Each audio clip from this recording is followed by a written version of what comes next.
자, 우리가 적중 강의 제14-1강입니다. 합자조합의 기출문제 분석, 이렇게 이제 표현하고 있는데요. 제가 그 2024년도에 강의했던 내용들이 법조문을 중심으로 우리가 강의를 했던 부분들이고, 시험에 이제 기출지문, 기출문제들이 법조문을, 상법전을 중심으로 시험에 나온다고 하는 것을 강조하면서 앞으로는 상법 이론에 대한 어떤 집중적인 공부를 전체적인 이론 공부보다는 상법전을 중심으로 한 이론 공부가 맞는 것이고, 그거에 따라 이제 공부를 하면서 기출지문을 포함시켜서 공부를 하면 객관식에서 충분히 우리가 80점, 90점 맞을 수 있다라고 하는 게 이제 2024년부터 제가 강조한 부분이죠. 그래서 25년도에는 책을 맹글면서 좀 시간이 걸려서 못했고, 26년도에 우리가 이제 그 제 책이 기업법전 완 해가지고 모든 내용들을 전부 첨부시켰죠. 그래서 상법전을 설명을 하면서 기출지문 넣고 요게 이제 객관식에 대비되는 문제다라고 하는 것이고, 상법 이론 문제, 상법 이론에 대한 어떤 부분도 이제 부가 이론에서 충실히 했는데, 그게 이제 우리가 단권화한 거죠. 단권화한 어떤 책인데, 아직까지는 우리가 수험생들이 상법전을 중심으로 공부하는 방법이 객관식에서 고득점을 할 수 있다 라고 하는 어떤 의식이 좀 약한 것 같은데, 조금 좀 의미가 좀 그래요. 그럼에도 불구하고 제가 이제 그 지금 강의를 이제 계속하고 있고, 그 다음에 상법전 중심으로 기출지문 중심으로 공부를 하고, 제가 하는 방식대로 따라오면 최소한도 제가 80점에서 90점 정도는 여러분들을 맞을 수 있는 어떤 그 강의를 할 수 있는 능력이 있는 사람이니까 따라오면 좋겠어요. 그래서 저와 같이 공부하는 사람들이 많이 좀 생겨서 상법전을 중심으로 공부 방법을 우리가 찾아보자. 그리고 고득점을 같이 해보자라고 하는 거죠. 자, 그래서 이제 재활용을 한다라고 해서 제가 적중 강의 제14강 합자조합 이렇게 해놨더니 앞으로 위로 당겨지진 않아요. 그래서 제가 여기 14-1강의 합자조합의 기출문제 분석이라고 이렇게 설명하면서 여러분들한테 설명을 다시 해주는 게 뭐냐면, 제 그 강의한 내용 중에서 합자조합 이렇게 나오면 14강 그걸 이제 참조해서 공부하면 되겠죠.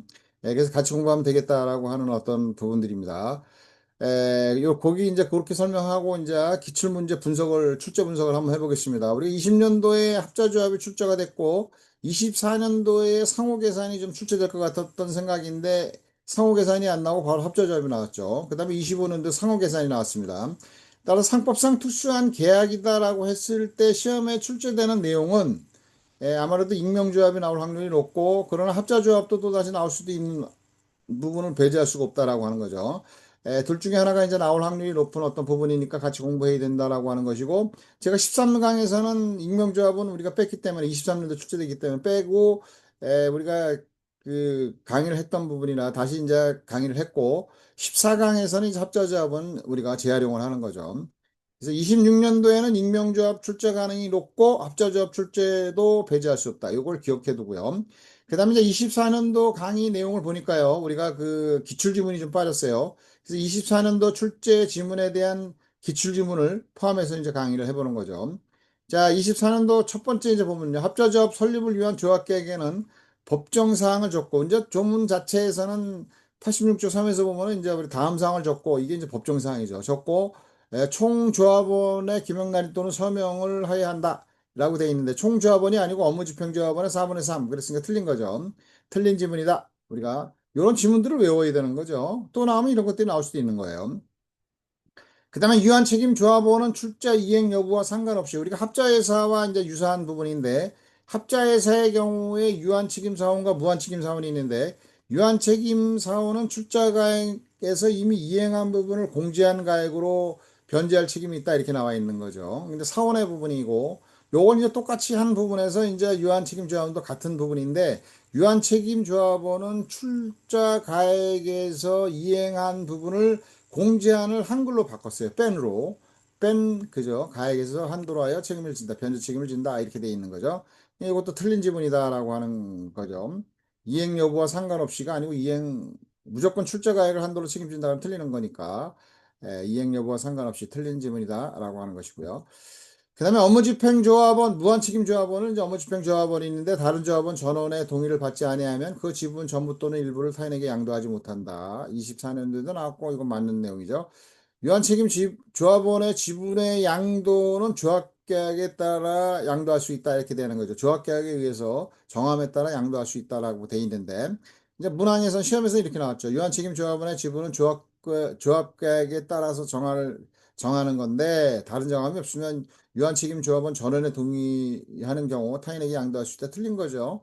유한책임조합원 전원의 동의가 있는 경우에도 타인에게 양도할 수 없고 조합계약에 따라 양도할 수가 있다. 정하는 바에 따라.